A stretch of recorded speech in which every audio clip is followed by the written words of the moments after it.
Arruinado y sin opciones, regresé con mi esposa y nuestro hijo enfermo a pedir refugio en casa de mis padres. Me cerraron la puerta en la cara con un frío: esta casa está llena. 3 meses después, al enterarse de que había ganado 25 millones en la lotería, aparecieron fingiendo preocupación, pero esta vez, yo tenía la última palabra. Me llamo Jonathan Russo. Tengo 30 años. Un año atrás vivíamos mi esposa, nuestro hijo y yo en Gunnsville, un pequeño y tranquilo pueblo montañoso al norte de Georgia. Es un lugar de granjas avícolas, campos de maíz que parecen no terminar nunca y caminos de tierra roja que podía recorrer con los ojos cerrados. A esa edad, no encajaba en el molde de hombre exitoso para la mayoría, ni casa lujosa, ni coche de alta gama, ni ropa de diseñador. Lo que sí tenía era más valioso: una familia pequeña, un terreno levantado con mis propias manos y la convicción de que, si trabajaba lo suficiente, las cosas saldrían bien tarde o temprano. Soy el segundo hijo de una familia trabajadora formada solo por 2 hermanos. Christopher Russo, 3 años mayor que yo, siempre fue visto como el heredero natural, fuerte, astuto, el destinado a seguir los pasos de nuestro padre. A mí me consideraban el sentimental, el que disfrutaba entre plantas y animales, pasando horas con libros sobre suelos, fertilizantes y técnicas modernas de agricultura que a nadie más interesaban. A los 18 decidí estudiar ciencias agrícolas en la Universidad de Georgia. Durante esos años universitarios trabajé en cualquier empleo que me ayudara a pagar la matrícula sin ser una carga para nadie. Nadie me abrió puertas, pero estaba convencido de que, con suficiente conocimiento, algún día haría algo digno de orgullo. Me gradué con honores y regresé al pueblo para iniciar mi primer proyecto con un préstamo bancario de $200,000. La cifra me quitó el sueño durante una semana entera. Me lo aprobaron gracias a mi título y a mi participación en un programa comunitario financiado por el USDA, que impulsaba solicitudes de desarrollo agrícola local. También conté con la ayuda de un amigo, oficial de crédito en un pequeño banco rural, que confiaba en que yo cumplía lo que prometía. A veces, basta una sola persona que crea en ti para que el futuro empiece a moverse. Con ese dinero compré un terreno modesto, suficiente para instalar 3 hileras de gallineros, excavar un pozo profundo y levantar una pequeña casa de madera en lo alto de una loma. No era mucho, pero era un comienzo. Cuidaba a esas gallinas como si fueran mis propios hijos, preparaba el alimento a mano, controlaba la temperatura de los gallineros y anotaba cualquier cambio en su comportamiento. En invierno colgaba lonas para protegerlas y en verano esparcía cal para prevenir la gripe aviar. Dormía apenas 3 horas por noche durante los primeros meses. En la granja había temporadas en las que todo funcionaba como un engranaje perfecto: aves sanas, precios estables, pagos puntuales. Pero bastaba una racha de lluvias o un desplome del mercado por algún brote en otro lugar para que todo se viniera abajo de golpe. Algunos meses ganaba lo suficiente para pagar al banco y comprar un pequeño juguete para Lucas, mi hijo. Otros meses tenía que empeñar mi anillo de bodas para mantener encendidas las luces de los gallineros. Aún así, me recordaba constantemente que los números no podían hacerme olvidar por qué había empezado todo esto. No lo hacía para demostrarle nada al mundo, sino por Vanessa, mi esposa, por Lucas y porque esa pequeña familia era todo lo que me quedaba. Cada lunes por la mañana me quedaba en el porche de madera viendo cómo Vanessa le ajustaba la bufanda a Lucas antes de llevarlo a la clínica. Vanessa no tenía familia a quien acudir. Creció en el sistema de acogida en el sur de Georgia. La conocí en una feria agrícola en Mon, donde vendía miel artesanal para una granja local. Yo era apenas un agricultor novato y ella tenía una calma en la mirada que nunca había visto en otra persona. Tal vez por eso me enamoré tan rápido. Nos casamos poco después en una ceremonia sencilla al aire libre, con pocos amigos y promesas sin adornos. Nuestra relación no era un cuento de hadas, pero sí una compañía verdadera, de esas en las que puedes sentarte en silencio y aún así sentirte en paz. Lucas nació en un caluroso día de septiembre, antes de tiempo y con problemas respiratorios. Pasó 3 semanas en una incubadora y luego fue diagnosticado con neumonía crónica y asma congénita. No podía jugar al fútbol. Correr bajo la lluvia y cada invierno era un desafío de supervivencia. En las noches en que tenía crisis de tos,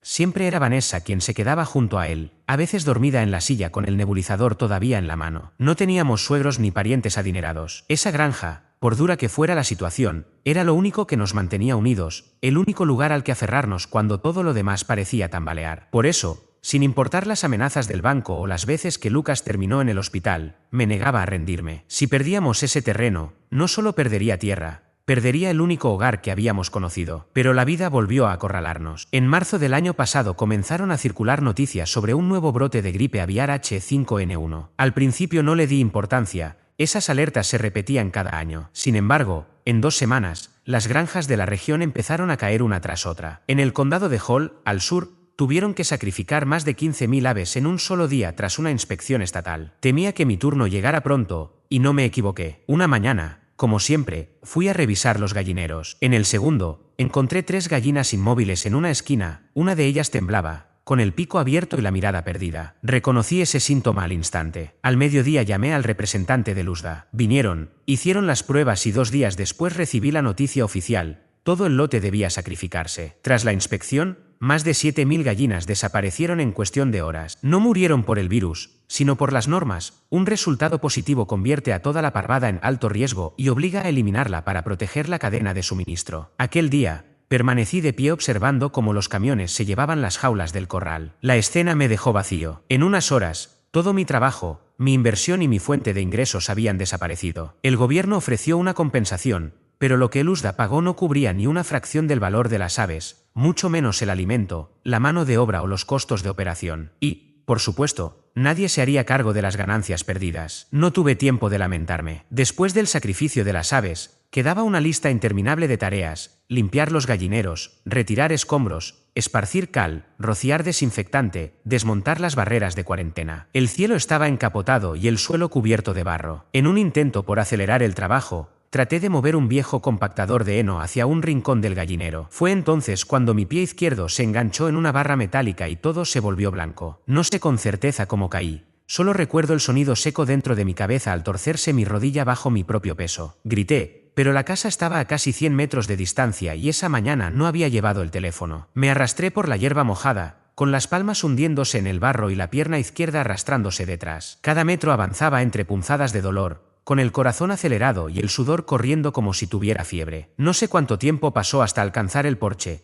pero justo cuando extendí la mano hacia la puerta, escuché un pequeño camión entrar al camino. Era Vanessa Russo, que volvía de llevar a Lucas a su cita médica. Al verme desplomado en los escalones, empapado y pálido, dejó la bolsa de medicinas en el asiento y corrió hacia mí sin preguntar nada. Lucas, asustado, llegó detrás gritando: «Papá». 10 minutos después, íbamos rumbo al hospital regional. Apenas podía mantenerme consciente del dolor y el agotamiento. Las imágenes médicas confirmaron lo que temía: rotura de ligamento cruzado anterior y daño en el cartílago. Necesitaba cirugía y un mínimo de 3 meses de rehabilitación. La cuenta, sumando operación, estancia hospitalaria y fisioterapia, superaba los $42.000. Por suerte, conservaba mi seguro médico, ese mismo que casi cancelé un año atrás para reducir gastos. La póliza cubrió más del 75% del total, y Vanessa se encargó del resto con una combinación de tarjetas de crédito y dinero del fondo de emergencias que habíamos guardado para Lucas. Durante mi hospitalización, Vanessa no se separó de mí. Cuidaba de Lucas, me acompañaba a las pruebas y se quedaba en las sesiones de terapia. Una madrugada desperté y la vi aún a mi lado, con una bolsa de hielo sobre mi rodilla y los ojos cansados, marcados por ojeras, pero sin una sola queja. Lucas también hizo su parte, llevó su caja de crayones al hospital y sentado junto a mi cama,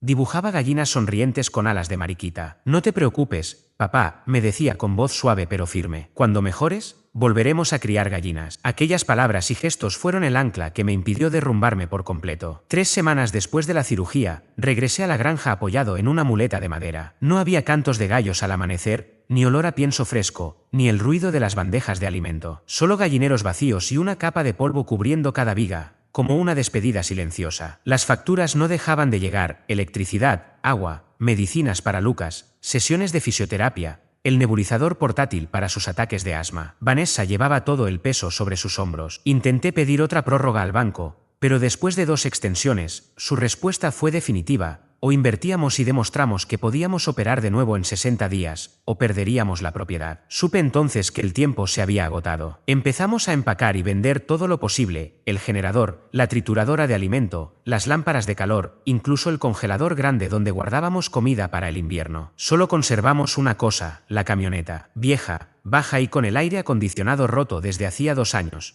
Pero era lo único que teníamos para movernos. Entre todo lo vendido reunimos unos $6.000, suficientes para saldar las tarjetas y 3 facturas médicas atrasadas. Sin embargo, la deuda original de la granja, que había empezado en $200.000 y que logré pagar puntualmente al principio, se volvió imposible de sostener cuando las hospitalizaciones de Lucas se hicieron más frecuentes y la granja comenzó a perder dinero. Al final, con intereses y recargos, aún debíamos más de $130.000. No quedaba nada que hipotecar, ningún familiar adinerado a quien acudir, ni ahorros ocultos. Solo nosotros 3, en una casa a punto de ser embargada, rodeados de cartas de cobro con sellos rojos sobre la mesa de madera. La granja, que alguna vez fue un sueño y un refugio, fue oficialmente embargada en la 8ª semana tras mi accidente. Sin otro lugar donde ir, subimos a la vieja camioneta que durante años había sido mi herramienta de trabajo. No era cómoda, pero serviría para alejarnos de lo que ya no existía. A partir de ese momento, ese vehículo sería nuestra cocina, nuestro dormitorio y nuestra única garantía de supervivencia para el verano que se avecinaba. 5 días después de dejar la granja, ya no tenía opciones. Habíamos pasado las noches estacionados detrás de una iglesia local, pero la gente empezó a notarlo. Una mañana, un empleado tocó la ventana de la camioneta con tono educado pero distante. Sé que no han causado problemas,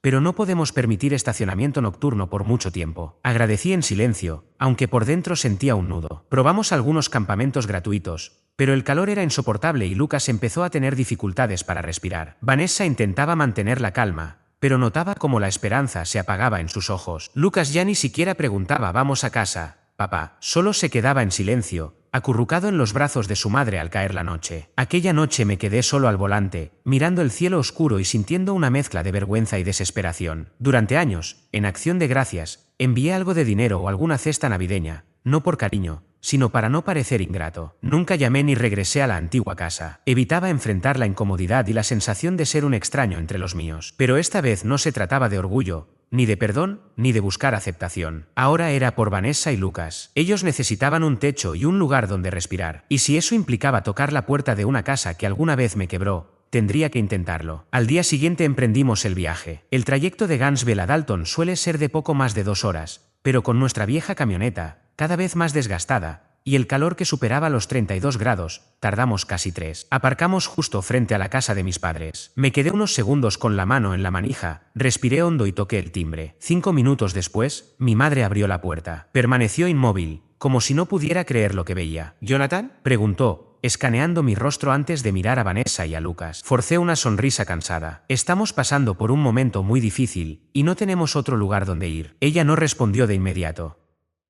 Su mirada se deslizó hacia el interior de la casa, dudando. Segundos después apareció mi padre, y detrás de él, Christopher, apoyado en el marco de la puerta con los brazos cruzados, como si estuviera viendo una escena de película. «Esta casa está llena», dijo finalmente mi madre, con una voz suave pero firme. Tragué saliva, intentando contener esa presión en la garganta que amenazaba con romperme. «¿Y mi habitación de siempre?». «La del fondo, siempre ha estado vacía». Mi padre negó lentamente con la cabeza, mirando hacia el jardín. «El hijo de Christopher duerme allí ahora. Necesita su propio espacio». Giré hacia mi hermano. Él solo alzó un hombro y me dedicó una mueca fría, como si fuera lo más lógico del mundo. Ya no me quedaban opciones, así que intenté una última vez, manteniendo toda la calma que pude. «Si no podemos quedarnos, ¿podrías prestarnos algo de dinero?». «Solo unos cientos para salir adelante por ahora. Te lo devolveré». Antes de que mis padres reaccionaran, Christopher intervino con un tono burlón. «¿Prestarte con qué? ¿Y cómo piensas devolverlo?». Sus palabras me atravesaron como una cuchilla. Solté una risa hueca, demasiado agotado para enojarme. Nadie más habló. Christopher dio un paso al frente y cerró la puerta con suavidad,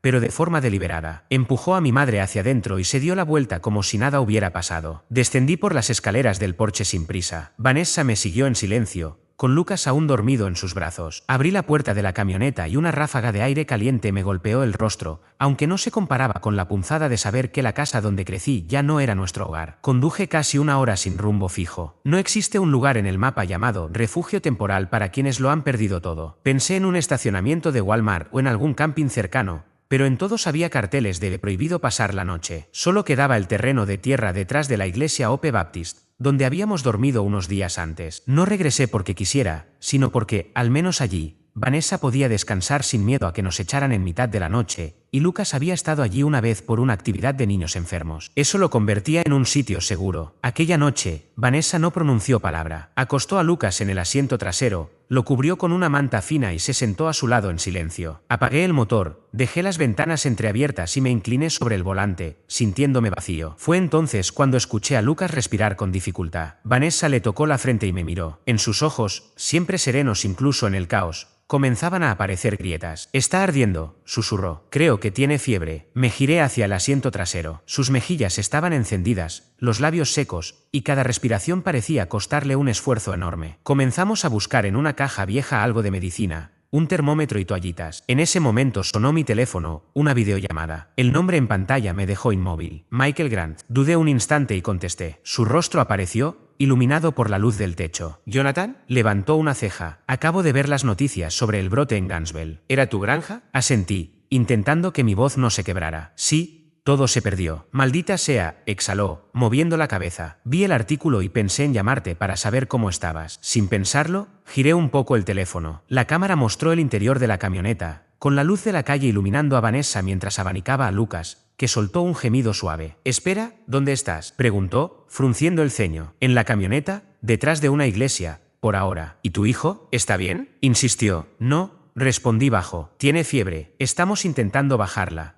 Pero si empeora, lo llevaré a urgencias». Michael permaneció en silencio un par de segundos. Su expresión pasó de sorprendida a seria, y luego a resuelta. «Mándame tu ubicación. Voy para allá». 30 minutos después, los faros de un SUV iluminaron el terreno, atravesando el parabrisas. Me incorporé en el asiento, pero antes de abrir la puerta, Michael ya había bajado de su vehículo, cerrándola de golpe y avanzando hacia mí con una mirada que no veía desde la universidad. Sin decir nada, fue directo a la parte trasera y abrió la puerta. Vanessa lo miró sin hablar, pero en sus ojos había un brillo que le explicó todo sin palabras. «Suban, vamos a llevar al niño al hospital.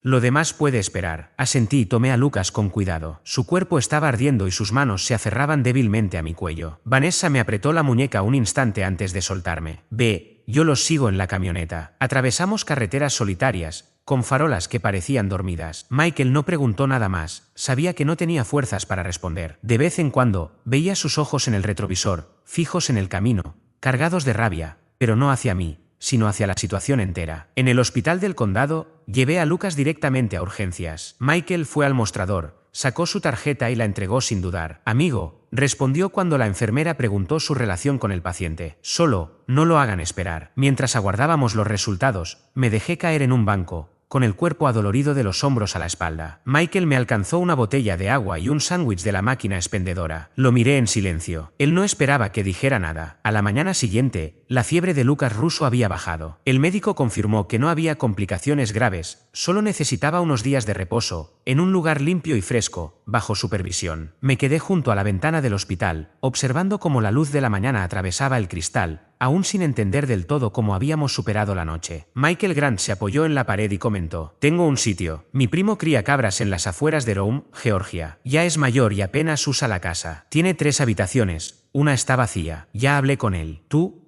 esposa y el niño pueden quedarse ahí». Me giré hacia él, sintiendo un nudo en la garganta. «Gratis», añadió Michael, «sin condiciones ni fecha límite. Si logras levantarte, perfecto. Si no, igual. No pienso dejar que enfrentes esto solo». Apreté la taza de café con fuerza para evitar que me temblaran las manos. Michael me dio una palmada en el hombro y continuó: «Si en su momento no me hubieras dado $3,000 para que mi madre recibiera tratamiento, probablemente no estaría aquí. No lo he olvidado. Ahora es mi turno». 2 días después, en cuanto dieron de alta a Lucas, seguimos el coche de Michael hasta la granja de su tío Harold Russo, un extenso terreno a unos 15 minutos del centro de Rome. El camino era de tierra roja y rugosa, flanqueado por árboles que parecían abrazar la carretera. La casa, modesta y rústica, parecía fundirse con el bosque. El tejado tenía tejas plateadas por el desgaste y el suelo de madera crujía con cada paso. Harold, un hombre delgado, de cabello completamente blanco, nos observó en silencio durante unos segundos antes de asentir levemente. «Habitación al final del pasillo», dijo. «El ventilador funciona. La presión del agua es baja, pero sale caliente». Sin más, volvió a sus cabras, como si recibir a 3 desconocidos fuera lo más normal del mundo. Entré con Lucas en brazos y lo acosté con cuidado. Todavía respiraba con dificultad y sus ojos mostraban un cansancio profundo. Vanessa Russo abrió la ventana para dejar entrar aire fresco y se sentó a su lado, limpiándole el sudor de la frente con la misma ternura de siempre. La luz del sol atravesaba la fina cortina y se posaba sobre el cabello revuelto de nuestro hijo. Era la primera vez en semanas que sentí un atisbo de paz. No llevábamos mucho, unas bolsas de ropa, la medicina de Lucas y una caja de plástico con sus juguetes, que coloqué en la esquina como si así pudiera preservar algo de nuestra vida anterior. Lucas empezó a sacar cada uno, alineándolos cuidadosamente al pie de la cama mientras tarareaba una melodía que no reconocí, quizá algo que le enseñó su maestra o simplemente su manera de reconfortarse. Al día siguiente, por la mañana, Michael regresó con unas bolsas de comida, un paquete de pañales de repuesto y un sobre grueso que dejó sobre la mesa frente a mí. «¿Qué es esto?», pregunté, frunciendo el ceño. «Tómalo», respondió, con un tono más suave de lo habitual. Abrí el sobre y encontré $6,000 en efectivo. Lo miré sin saber qué decir. Antes de que pudiera preguntar, él continuó: «Hace 6 años, me diste 3,000 sin pedirme explicaciones. Mi madre acababa de ser diagnosticada con cáncer, sin seguro médico. Vaciaste tu cuenta y me lo entregaste esa misma noche. Cuando intenté devolvértelo, me dijiste que lo dejara así». Esa memoria,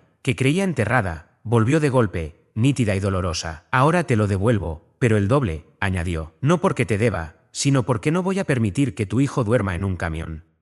Tal como tú hiciste para que mi familia no pasara por eso. No dije nada. Bajé la cabeza, aferrando el sobre como si fuera lo único que me mantenía en pie. Vamos a dejarlo en paz. Pero si necesitas más, aquí estaré. No tienes que cargar con esto solo, añadió antes de irse. Cuando la puerta de madera se cerró detrás de él, me quedé en el porche, sin saber dónde dejar el sobre. $6.000 no cambian una vida, pero en ese momento lo eran todo, un respiro, un punto firme donde apoyarse y la prueba de que a veces la familia no es la que te toca por sangre, sino la que aparece cuando más la necesitas. Nos quedamos trabajando en la granja. 2 semanas después, un viernes por la tarde, mientras amarraba la valla detrás del corral, Vanessa salió corriendo de la casa. Sus pasos eran tan rápidos que casi tropezó en las escaleras del porche. «Jonathan, ven ahora», gritó con un tono que me hizo sentir un vuelco en el pecho. Solté la cuerda y subí apresurado. «¿Qué pasa? ¿Lucas está bien?» Ella, pálida y temblando, me tendió un papel arrugado. No, estaba limpiando la caja de medicinas de Lucas. Algunas recetas viejas estaban pegadas. Al separarlas, encontré esto. Es un billete de lotería, ¿verdad? Con un vistazo lo reconocí, un boleto de Powerball que había comprado más de un mes atrás, en una gasolinera de carretera, justo después de salir de la granja. Tenía $2 en la billetera y, sin pensarlo, elegí unos números al azar, como quien lanza una moneda a un pozo de los deseos. Sí, debe ser de entonces, murmuré. ¿Por qué lo sacaste? Lo revisé. Jonathan, dijo con un hilo de voz. Es ganador. Me quedé helado. ¿Cuánto? Pregunté, sintiendo que la respiración se me cortaba. El premio mayor, 25 millones. Sentí que el corazón se me desplomaba y ardía al mismo tiempo. Le arrebaté el boleto, saqué el teléfono y entré al sitio web de la Lotería de Georgia. Me temblaban tanto las manos que tecleé mal 2 veces la dirección. Cuando por fin vi la página, comprobé los números una y otra vez, al menos 5 veces. Coincidían todos. Me giré hacia Vanessa, apenas capaz de articular palabra. «Pégame». «¿Qué?» «Pégame rápido. Necesito saber que no estoy soñando». Ella dudó, pero me dio una bofetada lo bastante fuerte para que ardiera. Me dejé caer en el escalón del porche, con el boleto sobre la pierna. Vanessa se sentó a mi lado, con las manos cubriéndole el rostro. No gritaba ni lloraba. Solo temblaba como quien acaba de escapar por poco de un desastre. Estuve a punto de tirarlo todo. Ella se atragantó, y por un instante pensé en deshacerme de aquella pila entera. No dije nada, simplemente tomé su mano y la sostuve con fuerza, mirando más allá del silencio, atravesando el bosque oscuro hasta llegar con la vista a ese cielo abierto repleto de estrellas. Por un momento fugaz e imposible, sentí que el universo se inclinaba a nuestro favor, como si por una vez decidiera respaldar a quienes se negaban a rendirse. Una semana después, estaba en la página principal del sitio de la Lotería de Georgia, sosteniendo uno de esos cheques gigantes, rodeado de luces intensas y el incesante clic de las cámaras. Me pidieron que sonriera, pero no lo hice. Solo asentí. Era el gesto silencioso de alguien que ya no tenía lágrimas y que no necesitaba demostrar nada. Nadie allí sabía que aquella vieja camioneta había sido el hogar de 3 personas durante más noches de las que quiero recordar. Ninguno había visto a un niño de 5 años luchar por respirar en el calor sofocante de la noche, mientras sus padres permanecían inmóviles, rezando para que amaneciera un poco más rápido. Tampoco escucharon la voz de un hombre que alguna vez lo perdió todo, que llegó a la puerta de la casa en la que creció y fue rechazado. Un hombre que estuvo al borde de rendirse, hasta que un día su esposa entró con un billete de lotería olvidado en la mano y lo único que pude decir fue: «Pellízcame, para saber que no estoy soñando». 3 días después de la ceremonia, acababa de alimentar a las cabras y arrastraba la manguera hacia el potrero inferior cuando escuché el motor de un vehículo acercándose por el camino de tierra. Levanté la vista, entrecerrando los ojos ante el sol de la tarde y la nube de polvo rojizo que levantaba. Un SUV gris plateado se detuvo frente a la entrada. La matrícula me resultaba familiar, aunque me tomó unos segundos asimilar lo que veía. Bajaron 3 personas: mi padre, mi madre y Christopher Russo. Al verlos, cientos de pensamientos me invadieron, pero uno resonó más fuerte que el resto.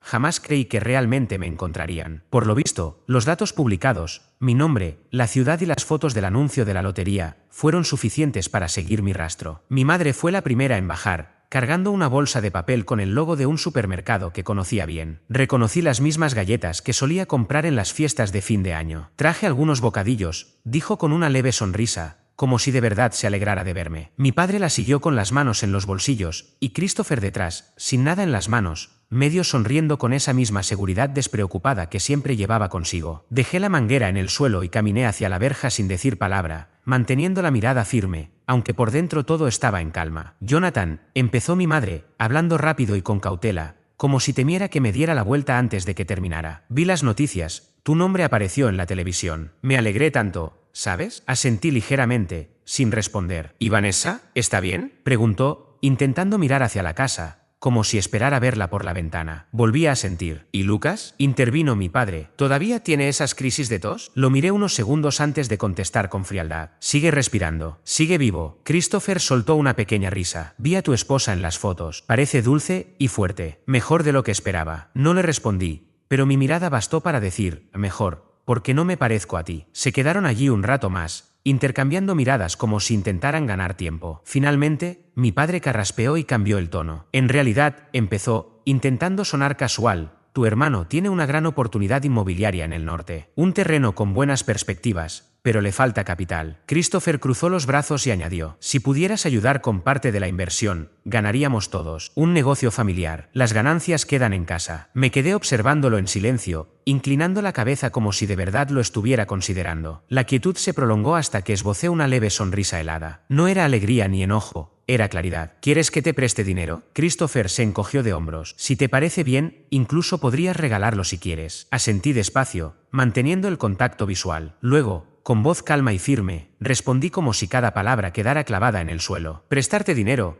¿Con qué me lo vas a devolver? No fue una pregunta, sino una herida abierta. Christopher se quedó inmóvil. Mi madre frunció el ceño. Mi padre apartó la mirada, fingiendo interesarse en los árboles. Manteniendo la mano sobre la verja, seguí erguido, sin enojo, solo con certeza. El día que llegué a casa con mi esposa y mi hijo, cuando no tenía dónde ir, estabas ahí mismo, con los brazos cruzados, y me dijiste, prestarte dinero. ¿Con qué me lo vas a pagar? Lo miré directamente a los ojos. Hoy te lo repito palabra por palabra. El silencio fue absoluto, roto solo por el viento sobre la hierba seca y el leve golpeteo de un cuerno de cabra contra la cerca. Abrí la verja, pero no salí ni los invité a pasar. En aquel momento no necesitaba dinero, continué. Necesitaba un lugar donde dormir, una manta, un vaso de agua caliente para mi esposa, un espacio para que mi hijo respirara sin miedo a molestar a nadie durante la noche. Mi voz se volvió más grave, no más baja, como si arrastrara un peso. Ahora ya no soy pobre, pero no he olvidado quién cerró la primera puerta. Me agaché, tomé la bolsa que mi madre había traído y la coloqué sobre la cerca. No la arrojé, pero tampoco la acepté. Gracias por las galletas, pero aquí ya no pasamos hambre. Mi padre asintió levemente. Christopher apretó los labios. Mi madre bajó la mirada. No quedaban más palabras. Me di media vuelta y caminé hacia la casa. Se quedaron unos segundos más, inmóviles, antes de volver a subir a su SUV y alejarse. El polvo se levantó tras las ruedas, hasta perderse en el camino rojo que se extendía hacia el horizonte. Dentro de mí no había enojo, solo una certeza serena, una verdad asentada. Era como si la última habitación de una casa por fin hubiera sido barrida. Algunas puertas, una vez cerradas, nunca vuelven a abrirse, sin importar quién llame. 2 semanas después de ganar la lotería, seguía viviendo en la granja de cabras. No era apego al lugar, sino un sentido de deuda. Le debía algo al aire limpio del amanecer, a esas comidas sencillas con mi esposa y mi hijo,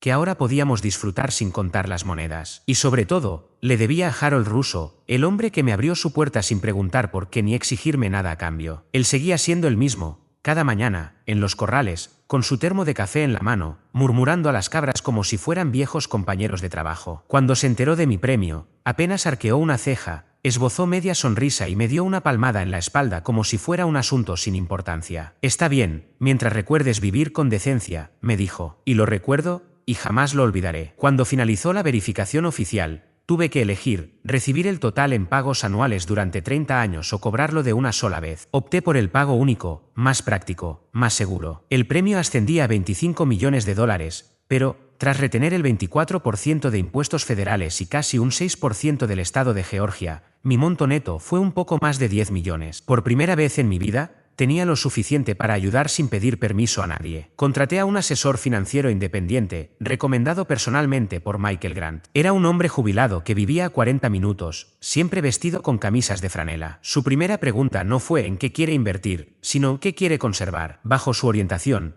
creé un fideicomiso privado para Lucas Russo, de modo que, cuando sea mayor, pueda elegir su camino sin sacrificar su salud ni su tranquilidad. También le compré a Vanessa Russo una cabaña pequeña al borde del bosque, con un porche amplio y un jardín trasero. Nada ostentoso, pero lleno de paz, sin miradas de juicio, sin miedo a que nuestro hijo tosiera en la noche. El resto del dinero no lo llevé a la bolsa. No buscaba ser más rico, sino más seguro. Puse en marcha una pequeña granja orgánica en un terreno que Michael me ayudó a encontrar, a media hora de la granja de cabras. Y en una fresca mañana de otoño, Vanessa, Lucas y yo dejamos la casa de Harold Russo. No cargamos mucho en el camión, no lo necesitábamos. Antes de irnos, me acerqué al corral trasero, donde Harold daba de comer a las cabras. Le dije, mirándolo a los ojos, volveré, y con lo que te prometí. Él no me devolvió la mirada, solo asintió y me saludó con la mano, como un padre despidiendo a su hijo. Una vez instalados en la nueva casa, pedí a Michael que nos encontráramos en la granja 2 semanas después, una mañana brumosa. No porque necesitara algo, sino porque hay deudas que no se saldan con un simple gracias, y hay personas que, cuando llegan justo en el momento crítico, merecen recibir algo a cambio, lo pidan o no. Michael llegó temprano, apoyado en la vieja barandilla de madera junto a la casa, con una taza de café en una mano y acariciando con la otra la frente de la cabra más cerca del lugar. Yo bajé del camión con un sobre pequeño, sin cestas de regalo, sin dulces envueltos, sin discursos, solo un cheque escrito a mano, claro y directo, $1 millón. Se lo entregué, por ser quien abrió la puerta cuando el resto del mundo la cerró. No lo tomó de inmediato, me observó en silencio y negó con la cabeza. Sabes cómo soy, no me gusta aceptar agradecimientos en papel, y menos por algo que no creo haber ganado. Le dejé el sobre en la mano. $1 millón. Sin condiciones, es tu parte de este viaje. Lo miró, le dio la vuelta y suspiró. Jonathan, si quieres hacerme feliz, usa este dinero para crear un fondo para niños como Lucas. Esos que no tienen padres lo bastante locos como para conducir toda la noche buscando un hospital. Los enfermos, los pobres, los olvidados. Luego añadió, mi madre solía decir que es fácil que alguien te deba algo, pero tener cerca a quien recuerda esa deuda, eso sí que vale la pena. Te ayudamos cuando caíste de aquel andamio. Pero la manera en que lo devolviste, vaciando tu cuenta y entregándola sin decir nada, eso no se olvida. No me debes nada, solo estás viviendo como alguien vivió para ti. Sentí un nudo en el pecho, no por rechazo, sino por comprender que tenía razón. Asentí. Entonces, será un fondo para niños con enfermedades crónicas. Lo llamaremos Gentry Kids Fund, y usaré tu nombre para darles una oportunidad más de respirar tranquilos. Michael no dijo nada más, solo me dio un apretón de hombro antes de alejarse, perdiéndose entre la niebla hacia los corrales, mientras las cabras seguían masticando sin saber que, en ese momento, algo bueno y duradero acababa de sembrarse en la tierra donde antes todo había caído. Antes de dejar la granja para siempre, hice una última parada para ver a Harold Russo, quien había acogido a mi familia durante más de un mes sin pedirme nada. Estaba sentado en una silla de plástico en el porche, con una lata de refresco en la mano y su vieja gorra de béisbol, la misma que me prestaba cuando cuidaba sus cabras en los primeros días difíciles. Me acerqué, lo saludé con un leve gesto y le dije, hoy no vengo con las manos vacías. Coloqué otro cheque, también de $1 millón, sobre la mesa de madera. Esto es por abrirme la puerta sin preguntarme qué llevaba en el bolsillo, solo que quería desayunar. Él no miró el cheque, bebió un sorbo y dijo, Jonathan, llegaste como un desconocido, pero no abrí esa puerta por lástima. Lo hice porque vi algo en los ojos de tu esposa, algo firme, algo raro, y por tu hijo. Permanecí callado, escuchando. Luego empujó el cheque hacia mí y añadió, guárdalo. Pero si quieres hacer algo bueno con él, hay otra forma. Lo miré y esperé. Úsalo para crear un fondo para pequeños granjeros, los que crían cabras, pollos, cultivan fresas, los que se levantan cada día enfrentando enfermedades, mal clima, precios altos de pienso y deudas con el banco. Su voz no era fuerte, pero cada palabra tenía el peso de años viendo cómo todo se derrumba y aún así levantarse al día siguiente para intentarlo otra vez. Yo no necesito dinero. Necesitaba tener la certeza de que, cuando alguien como yo llamara a una puerta, hubiera más de una que se abriera. Después de decir eso, no añadí palabra alguna, simplemente incliné la cabeza. Él me dio una palmada suave en el hombro, como lo haría un padre para reconfortar a su hijo, y luego se levantó para alejarse, perdiéndose entre la niebla. Durante el camino de regreso, mantuve en mi poder ambos cheques. No era por apego o incapacidad para desprenderme de ellos, sino porque acababa de comprender una forma más profunda de ayudar, una que no humilla ni hace sentir pequeño al otro. Fue entonces cuando entendí que, para algunas personas, el dinero no es lo más necesario. Lo que realmente buscan es saber que aún existen seres humanos capaces de vivir con dignidad y recordar lo que significa ser humano. Creí que todo había quedado atrás, hasta que,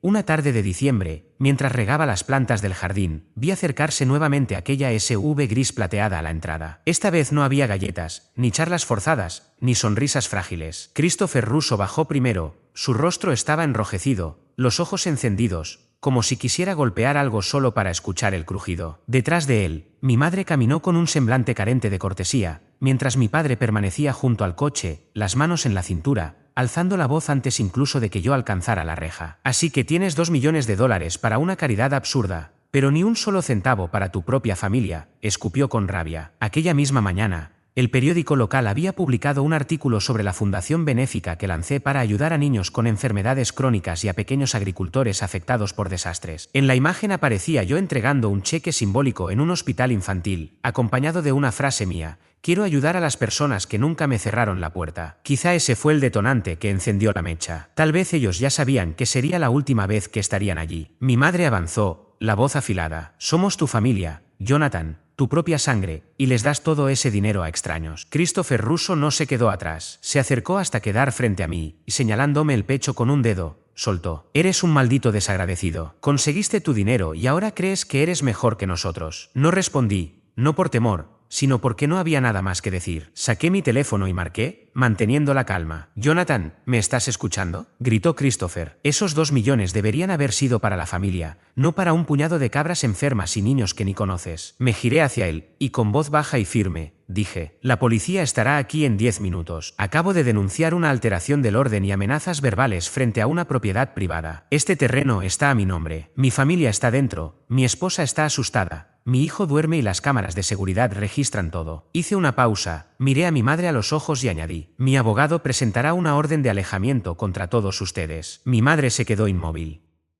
Christopher retrocedió, mudo por primera vez. Mi padre fue el único que logró conservar cierta compostura, o al menos aparentarla. Sin decir nada, dio media vuelta, subió al coche y se marchó como si nunca hubiera estado allí. Cerré la reja. Entré en la casa y me senté a la mesa de la cocina, donde Vanessa Russo servía un vaso de agua. Debajo de la mesa, buscó mi mano sin pronunciar palabra, y yo la apreté con fuerza. Desde aquel día, no hubo más llamadas, ni mensajes, ni visitas inesperadas. A la semana siguiente, el tribunal confirmó las órdenes de restricción. Sus nombres quedaron registrados oficialmente. Yo, por mi parte, había salido de una relación que ya no era más que una cáscara vacía. Dejé de vivir buscando su aprobación. Continué ayudando a quienes jamás me cerraron las puertas. Mi hijo creció rodeado de personas que sabían amar sin condiciones. Vanessa llenó el jardín de más flores y cada mañana su risa parecía más libre. Y yo entendí que, a veces, la verdadera familia es la que eliges cuando la vida te obliga a cerrar la puerta a quienes solo traen dolor. No sé si algún día volveré a verlos, ni me interesa. Prefiero seguir mi camino, rodeado de quienes saben abrir los brazos sin esperar nada a cambio. Esa, al final, es la mayor riqueza que tengo.